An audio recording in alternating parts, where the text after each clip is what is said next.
Who decides what is the dictionary?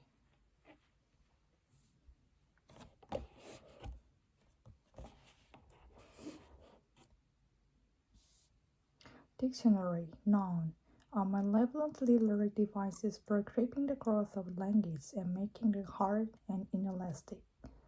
Lexicographer, noun, a writer of dictionaries, are harmless drugs. While the concept of dictionary dates back to ancient civilizations, the first English dictionary was published by Lovers Cottery in 1604. In the century that follows, many more dictionaries were written by individual authors who chose what to include or exclude. They not only define the word, they openly showcase their creators' opinions, like Ambrose Percy's definition of dictionary and Samuel Johnson's definition of lexicography. After the author's death, many of these dictionaries quickly became outdated, but one 19th century dictionary has a different fate. In 1828, American lawyer and author Norman Webster publishes the American Dictionary of the English Language with the lofty goal to give the United States its own version of the English language. He believes that as a new nation, the United States needs its own distinct version of English to assert its independence from British. In his dictionary, Webster sought to describe and officialize the way Americans spoke. Most dictionaries in Western time were prescriptive. They dictate how words should be used, rather than documenting the way people actually use the language in daily life. When Webster broke this convention and included slang words in his dictionary, critics accused him of polluting English language. But he argued that these words captured the local variation of language, a vital part of what made American English unique. He also believed the spelling rules were unnecessarily complex and wished to find a way to speak as much as possible. Still, Webster's own opinion influences words he included and the way he defined them. He excluded slang words from black communities because he didn't consider them proper. And when he defined a woman, he added the women are soft, mild, pitiful, and flexible. By the time of his death, Noam Webster was a household name. Seeing a lucrative business opportunity rather than prose charter married brought the right to Webster Dictionary. Together with Webster's son-in-law, the Marians made a new revised edition. It was the beginning of the Merriam-Webster Dictionary. Today, the Merriam-Webster Dictionary begins to address the contradiction in the Webster's goal. He wanted to represent the entire nation, but he based his word on just one person's opinion, his own. Since Webster's death, each new dictionary has been created by a group of language experts rather than by a single authority. The current criteria for including words in a dictionary are that it has widespread, sustained, and meaningful use. This clearly includes profanities, which were sometimes excluded for dictionary in the past. Racial slurs also meet the criteria for inclusion, but some argue that including them might legitimize them. Dictionaries don't just add new words, they also redefine old words to reflect changing attitudes and uses.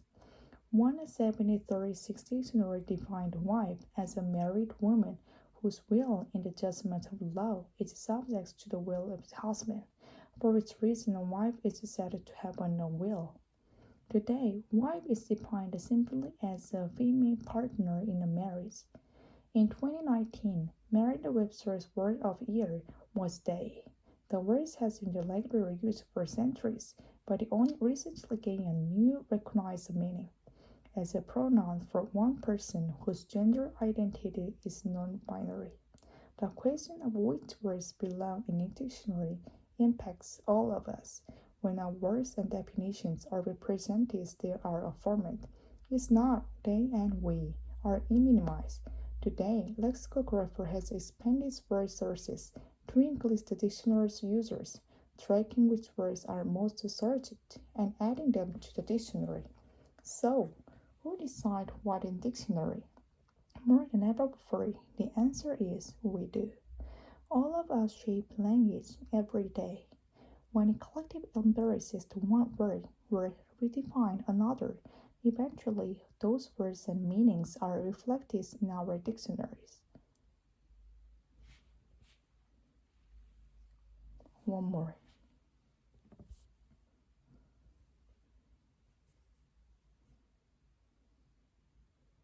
Dictionary, noun.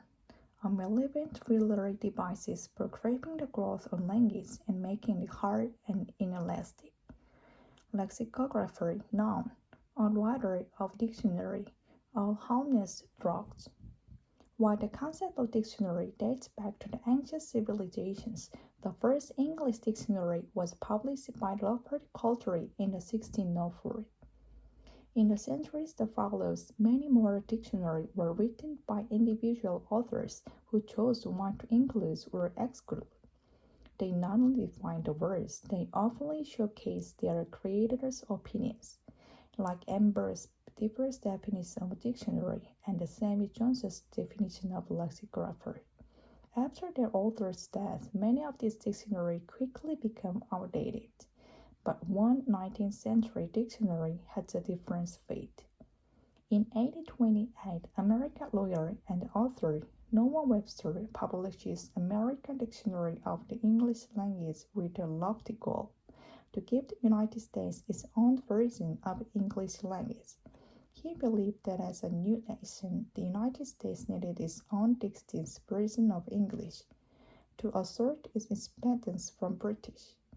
In his dictionary, Webster sought to describe and officialize the way Americans spoke.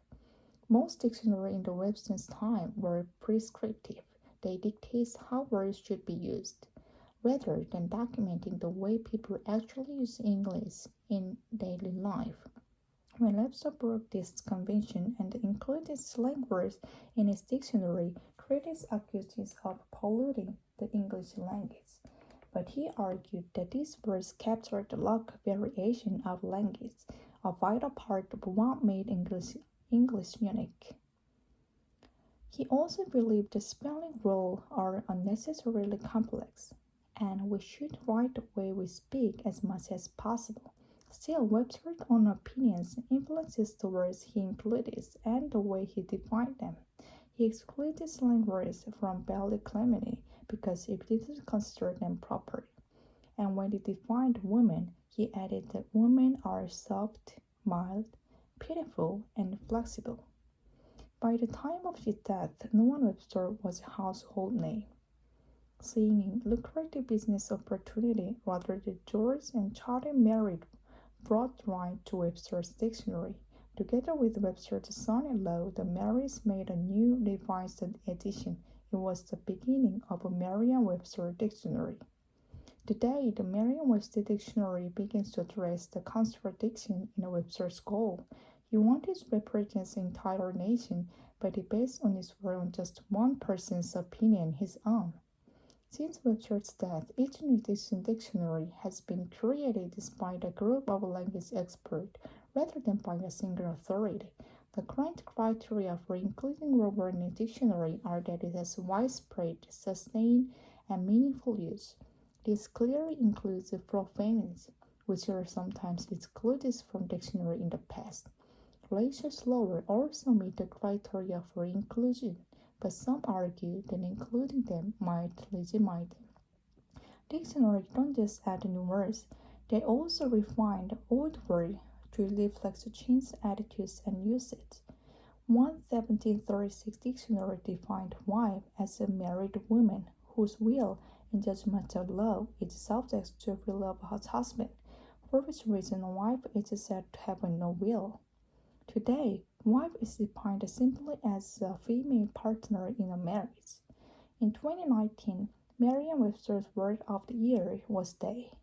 The word has been a regular use for centuries, but has only recently gained a new recognized meaning as a pronoun for one person whose gender identity is non-binary. The question of which words belong in the dictionary impacts all of us when our words and definitions are representatives they are affirmed. If not, then are we are minimized. Today, lexicographer has expanded its word sourcing to include the dictionary users, tracking which words are most sorted and adding them to dictionary. So, who decides what's the dictionary? More than ever before, the answer is we do. All of us shape language every day. When we collectively embrace one word or redefine another, eventually those words and meanings are reflected in our dictionaries.